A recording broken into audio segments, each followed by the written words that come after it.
that's absolutely true, Yeah. right? Again, it will save Hmm. taxpayers money. Hmm. And so that's a big part of it. Yeah. And so I think the next thing we were talking about was where are we at in the process. So right now Yeah. we're just really just waiting. We're Hmm. permit.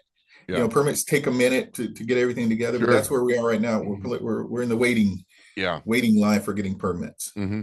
And so the listeners know, like I've been out there, I've seen Yeah. the property. This isn't just something random. This is something that is planned out. And these houses, and correct me if I'm wrong, Frank, but these are houses built on slab. It's not like a shanty town. House built on slab with plumbing and doors and windows that are painted nicely, that are spaced out. So it's a community feel with paved roads. They're going to have a garden. They're going to have a mental health center. They're going to have garbage delivery or Mhm. garbage service that will just Yes. come and pick up at the dumpsters. So this is a very well organized idea, very well organized village. This isn't just something random they're throwing up here. This is something that has been thought out and it's been proven to Yes. be effective and serve the community. So kicking it Yeah. back to you, Frank, to kind of talk about where you're at in the process. So, Yeah. Great point. Great point. mhm. And it illustrates this. When people and I get it, right? So when Yeah. people are driving down the streets and they see Hmm. a whole bunch of tiny homes that are built for Yeah. people, and they think that Hmm. I don't want to see that there, Yeah. right? Because they don't Uh-huh. have the vision of the community first village. Yeah. They don't have the village, the vision of what we're Uh-huh. actually trying to do. And so, all obviously, I'm encouraging folks Sure. to set up tours to go out, just as you did, to Yeah. go out and see the property and to hear us Absolutely. talk about this. Hmm. And so, yes, absolutely, every place was not. Hmm. It will be permanently there. Yeah. That house will be permanently there. Now, here's the Hmm. beauty: the houses that people will live in will be designed by them. Uh-huh. So we have models that they can say, I want that house right there, Right. and Right. that will be their house. But the interior of it will be to their liking. Hmm. And I think I might have mentioned the story about down in Austin, Texas, Hmm. where someone liked the Cowboys, and so they outfitted the whole house, his whole house, in cowboy gear. Yeah. I mean, Hmm. come on, man. Now Yeah. here would be Seahawks, I'm sure. But Hmm. it's like, man, can you imagine if you're saying, man, that's what I want to walk into every day. Yeah. Now I feel like I'm walking into somewhere that I can take ownership of, that Sure. I can also just sit and say, man, I feel Hmm. comfortable just being Yeah. home Yeah. where I haven't been home Hmm. for a while. Now, here's the thing, also, Pastor said, we are creating a what we would call, and we haven't really landed on a real name yet for this, but a Hmm. care team. And the Yeah. care team will help folks get acclimated to the Sure. community Yeah. of actually living in a house. Hmm. And I think I may have mentioned the story of the lady down in Texas who slept on her porch for 3 weeks Yeah. because she didn't want to sleep Hmm. inside. Yeah. Yep. But that was okay to do that. And it's Uh-huh. like, she has a porch she can Hmm. sleep on, Hmm. because it's going to take time to acclimate to Sure. living indoors, where you like where you feel that this is my space. Yeah. This is my space. It's not like you or I, we go Hmm. move from one place to the next. We say, okay, well, we live there, we can live Hmm. there. We'll put everything where we want to be, and it'll be Hmm. comfortable. Yeah. We know how to do that. But we're talking about folks who have been chronically homeless, folks who are in the Yeah. streets, Hmm. who don't know how to do that stuff. Pastor, folks who have had their stuff, if you Yeah. will, swept by Sure. law enforcement or something, Yeah. Yeah. every month or so. And Yeah. so they have to rebuild and rebuild. So they Hmm. don't feel comfortable. They Hmm. feel there's a lack of trust in systems. Hmm. There's a lack of trust in people. Hmm. All of these things would have Hmm. take place. And those are all the things that we have to address along the way. Hmm. And we are totally prepared for that. We Yeah. are planned for that. Yeah, and I love what you said. You used the word acclimation because I like to someone like me who's never experienced that. To me, it would be like, well, why wouldn't you just go in and just start your life right in there? Because it's foreign to me. But if you really consider what a lot of these people have been through, I mean, that it will take some acclimation to kind of going back to living a normal, American life, so to speak. But you made a great point is that you're going to have teams and resources and people available to help them acclimate. They're not just going to be, okay, here you go. There's going to be people that care and love and serve them and help them get on their feet, not just from a housing standpoint, but just from a basic, American human to build back those personal habits in their life So it's I think that that's one of the things that I want everyone who's listening to understand, that there is that substructure, that emotional support, that spiritual support, that practical support behind all this is what makes the Good Neighbor Village function. Mhm. So, and you can add on to that as well. And you might have said this, but you're in the permitting process, and you're going through all that. The sewer. There's a lot of sewers they got to bring in. But just kind of talk about, just so people understand how the Tacoma Rescue Mission is working with the county and with the city, and how you're working with the different organizations, that this really is in a lot of ways a collaborative effort to Yeah. to serve people in the community, maybe so people can understand how that's all working together. Yeah, yeah. So again, it started with the county, right? Sure. Trying to Hmm. address this issue of Yeah. homelessness.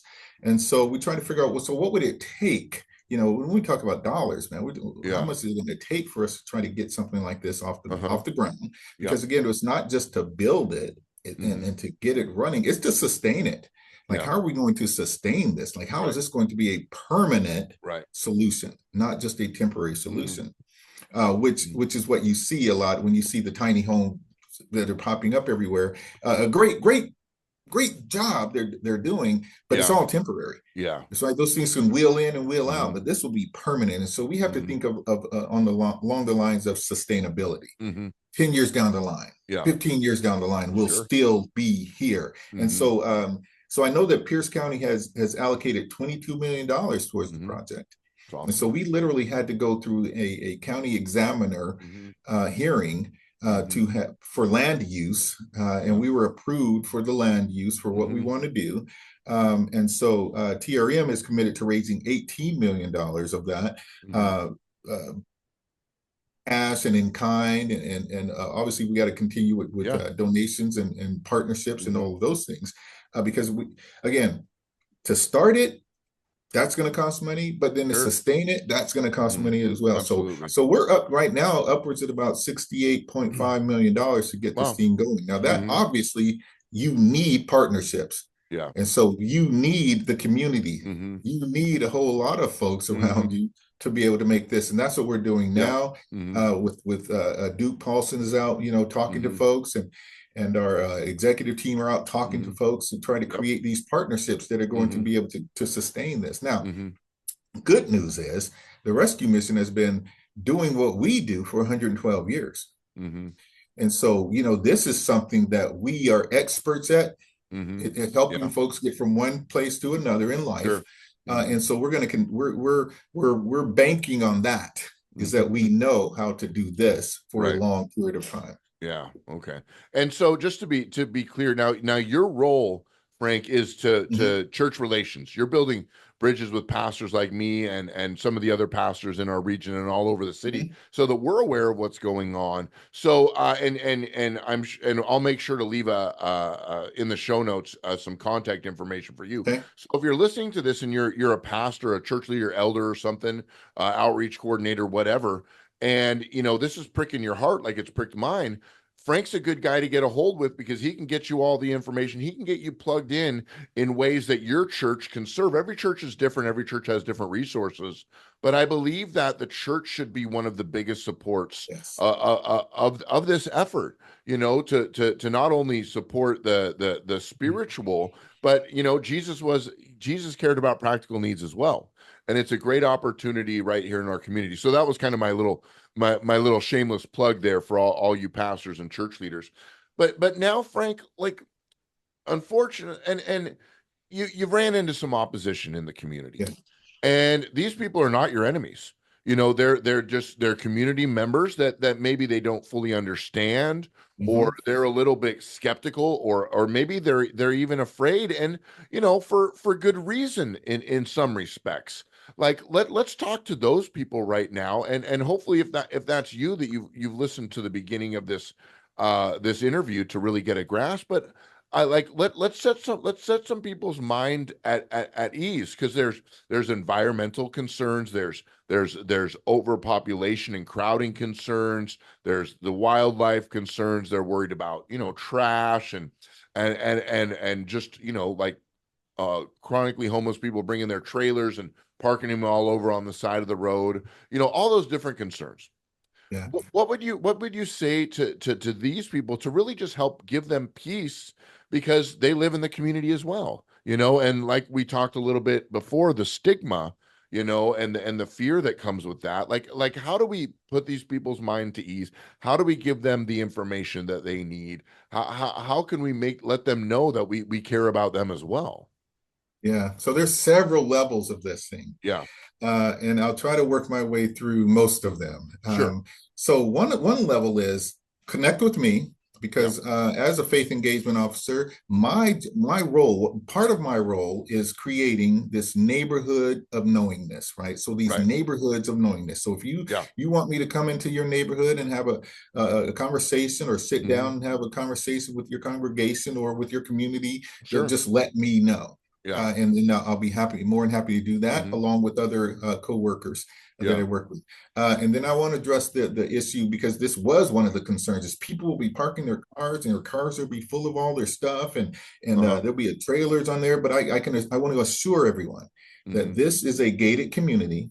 Hmm. This is like we have security checkpoint at the front gate. We have another security checkpoint Hmm. midway through. Hmm. We will have 300 up to 300 parking spaces, but those parking spaces will be for staff and volunteers and people who Hmm. live there. There will be parking spaces for everyone Hmm. who lives on site, Hmm. but for one vehicle. Yeah. And obviously there will be so there's the rental agreement. So everyone will be paying rent. Hmm. So that's ownership. Yeah. As far as, if I'm paying rent for something, I want to take care of it. Sure. And then there will be what we call a good neighbor village agreement. Uh-huh. And so if people are outside of that agreement, and Hmm. here's the thing, people will be asked to leave if they are not cooperating with Yeah. that. Because again, what we're trying to do is build a community. Yeah. And then thirdly, there will be a health care plan. Yeah. So let's say someone comes in and they, man, I have this chronic illness, and so Hmm. now we want to work with you to see how we can mitigate that some kind of Yeah. way. But not us telling you how to do it. It's like, Hmm. what do you need, and let's see how we can work towards getting you help with that. Yeah. Because again, we will have that. And drug and alcohol, because here was another thing. Oh man, they're going to use drugs on the Yeah. property, and they're going Yeah. to do all these other things. Well, here's the thing. It will be low barrier. Yes, it will be low barrier, but you will Yeah. not be able to use drugs or Hmm. alcohol on premises. Yeah. Now, I know there's a lot of things saying, well, people are paying rent. How can you stop people to do what they do inside of places they're paying rent for? Well, that's where community comes in. Yeah. And I think I may have mentioned this, right? So in my community that I live in, see something happening in my neighborhood that's not nice, I'm going to speak up about that. Yeah. I'm going to say, hey, there's something happening over Hmm. here, and I want to make sure that I'm living in a safe area. I want Yeah. to make sure that so it's the same concept in this Hmm. village. Again, because remember, we have the care team. Folks are going to acclimate folks, and so we're going to be on the lookout for all these Hmm. things. But then here's another thing: 27 of the units that we will build will be for missionals, folks who from the Hmm. community want to live on site to Yeah. help create that Yeah. loving, caring, Hmm. nurturing community of folks. Hmm. So when we talk about, I'm going to shift now from that to environmental. Yeah. Absolutely. We know there were some concerns raised about the wetlands and all this Hmm. stuff, and there were, but we are trying to assure people that there will be no impact to the Hmm. wetlands. We Yeah. have created buffers. I think that there Well, the was a recommend. county probably wouldn't let you build it, close to Exactly. those anyways. So No, and so here's the thing about that. yeah. They said, here's where we would like to have a buffer. We've extended that buffer Hmm. to make sure that we are not Yeah. getting close to where they recommend we are. Yeah. So we've extended the Hmm. distance away from the Hmm. wetlands.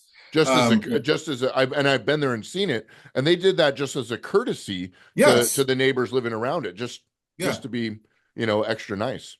yeah.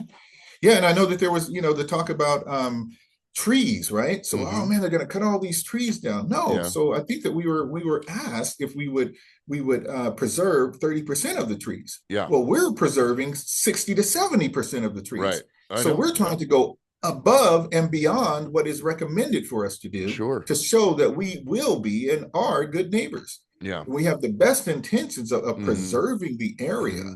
of Yeah. not just going in, because again, let's say that because there was developers involved trying to buy this land. Let's Yeah. say developers would have come in, they'd have cleared Oh, that stuff they out. sure would have, all of it. They But would all cleared it gone. out, You bet. all gone, filled Hmm. in the wetlands or whatever it is they have to do, Yeah. right? And they Hmm. and it would have been worse for Yep. the environment and worse for the Hmm. community. Yeah. And so we have decided not to do any of that. We have Yeah. decided to go above and beyond Hmm. what it was recommended that we do Hmm. to make sure that the environment is stable Yeah. and it's thriving Hmm. and it's growing. Yeah. So I think that there was one on here about shared housing. Yeah, again, each unit will be for individuals. Yeah. Hmm. So there'll be individuals living in each unit. Hmm. Now we may have, because they do in Austin, Texas, have family units. Now, Hmm. family units are not for residents who are living there. They're for, Yeah. let's say, a missional family Hmm. wants to come in. So down in Texas, they have families who live on property, Right. and so those are the only times there will be children there, is if Right. they're volunteers or if there are missionals Hmm. living there, and Yeah. those units will be more than double occupancy or something Hmm. like that, Sure. but nothing. So there won't be a whole Hmm. lot of people living with a even married couples. I think we had this conversation before. Even Yeah. married couples, right? We want to have them in separate, Uh-huh. because here's the thing: how many? And I'll pose this question: how Hmm. many healthy relationships Yeah. are Yeah. people in living on the streets together? Yeah. Not very many. No. Not many at all, Hmm. right? It's like because again, you go into survival mode, Hmm. and Yeah. it strains a relationship Sure more than it does. helps a Oh, you bet. relationship. Yeah. And then the wildlife concerns. I know that there was some concerns about the western gray squirrel, and there was a Yeah. couple of other Hmm. like a horned toad or something like that. Man, and Yeah. we are There's a couple of taking them. every care. And Yeah. the western gray squirrel has never been seen on this property. Hmm. It was seen about a mile and a half away on Hmm. JBLM property, but that in itself, I think, was, ooh, I could be Hmm. wrong on this date, so forgive me. And you guys have to look this up, but I think it was like in 2017 or something like that, Mm. Okay. right? And that was just one. Hmm. And so that is not a concern. But let's say that it just happens to, what has come out of the Pierce County Examiner was that is not even a place that they would live, Oh, right? yeah. It's not Hmm. conducive to their Hmm. living space there, and so yeah, so there's no well, we're Hmm. trying to make sure that every single thing that we hear about, we are going Yeah. to address, and we're Yeah. going to make sure that we are Hmm. protecting, and we Yeah. are making sure that if there is some kind of Hmm. a uh, animal that is Hmm. living there, we want to make sure that we take care of that. Sure. Absolutely. So yeah, and so that's again, Hmm. I hope that helps Hmm. people to understand that. Yeah, and kind of before we wrap this up, I want to make sure that we're clear, and then Frank, you can speak into this as well.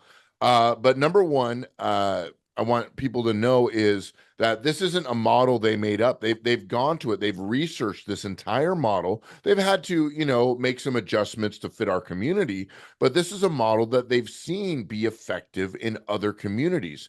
So they took that model and they brought it here, and they had to, make sure that it fits in their community. But number two, and I think you might have even have said this, Frank, but this is a place that your heart is that people will take up permanent residence, that there isn't people coming in and out all the time, that people are coming and living in this community for long periods of time, 5 years, 10 years, and even, and you can speak into this as well, but there'll be shuttles to get people to work. There'll Yeah. be shuttles to get people to the market or the grocery store. I know there will be different things there as well. But I have personally toured it, and before I let Frank close, I would really encourage any neighbor, get a hold of Frank, take a tour, see it with your own eyes. If they were just going to do something, some slipshod community, they'd already done it by now. But they're really looking to create long-term solutions in their communities, in this county, that brings people the service they need, but also, and Frank addressed this, accountability. And how many of you know the more accountability we have, that's good accountability, the more successful we're going to be in our lives, and that goes for every area. But but I would really encourage you, if you're a neighbor, you live out in Spanaway, and you're up in not to say you're confused about this. Take a tour. See it. It takes an hour, hour and a half. Take a tour, see it with your own eyes. Talk, ask any question you want while you're on the property, face to face with people who care about you. Frank and his team, they care about the neighbors. That's why they're leaving up so many trees. That's why they're, working so hard to make sure that they are being a good neighbor and they get this off on the right foot. So that's what I would encourage you. If you're a Spanaway Tacoma resident, take the tour, talk to the people, get face to face with what this project truly is. So Frank, before we kind of close here, what would your last encouragement to be to people, to churches, how they can get involved, to the citizens, and how this will enhance their community, just really so we can kind of as a community get unified support behind this, and how we can get involved in this process, but longer term down the road, and just kind of your final share your heart finally to around this entire project. Yes, again, going back to my story, and just knowing that, man, the solution was not Yeah, a place to live. yeah, The solution was finding love yeah, around, and a community of folks who yeah, said, man, I'm with you. I know you're yeah, walking through a difficult part of your life. yeah, That's what's needed. And that's hmm, what I just implore people to do, because if yeah, here's what we have to believe this. yeah, As Christians, the hmm, church is the answer. hmm, The church is the answer to this. yeah, We know this because hmm, we know it. yeah, And if we could just have more people understand that part of yeah, it, right, and understand that the community that we're building, Good Neighbor Village, hmm, is a permanent solution, yeah, full hmm, of support. Like you yeah, mentioned earlier, we'll have Pierce Transit coming in there. hmm, Will have shuttles going yeah, for folks who aren't able to walk on the property. We'll have all of these things yeah, to make sure that we are helping people hmm, feel loved and yeah, cared for. hmm, And so I just, yeah, and again, please go to the website yeah, hmm, endhomelessness.org, and you can read all the hmm, statistics about homelessness throughout America, and find out hmm, way more than what I can yeah, discuss here on this hmm, show. But just, yeah, and hmm, again, coming from where I've been, hmm, I believe yeah, this is the best solution. This yeah, is the only solution that I've seen in Pierce County, and I've been here.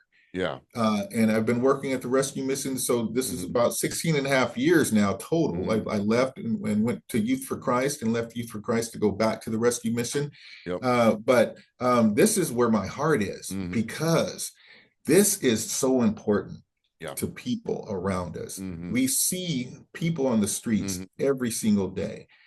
How can we want that to remain the hmm, same? How can we want to say that that's okay yeah, if we have, in fact, yeah. Yeah, that's so good. So, as we kind of close here, is I just want to leave that final encouragement to people. And I know I have listeners that in different parts of the world that maybe they don't, that this seems so far away, but what Frank said mostly is about offering love, offering care, making people feel valued. And if I mean, I know I have an audience Germany and in different parts of Europe. People are struggling in that part of the world too. Yeah, you may not be able to build a big city like this right now, but you can offer care, you can offer love, you can listen to people's story and put value on their life, which is going to do probably more than we realize. So I want to say, Frank, thank you so much for this. All of Frank's contact information is going to be in the show notes. And I would say to all the churches, church leaders, it does seem like an overwhelming project. But I think that the more, and we have our own ministries and things that are going on, but I think the more of us that come together and rally around this, especially in this initial period, and offer support and give information to our church members. We don't know who's sitting in our churches. Sometimes they might have gifting and resources that can be an unbelievable help, and they're looking for a place to use it, and we didn't even know that was sitting there. So I think that it's great to talk about this with our congregation, especially if you're around the Pierce County area or really anywhere in Washington State. So, Frank, thank you so much for Yeah. being a part of this. Really, just sharing your life, sharing your testimony, telling us who Jesus is and why this is so close to the heart of the Father, which I think is very important. So, thank you very, very much. I'm just going to close real quick and then I'll wrap up with you. But thank you Thank you, for Pastor. tuning in to the Courageous Truth podcast. God bless you, and I will see you next time. Continue to take a courageous stand for the truth. God bless you.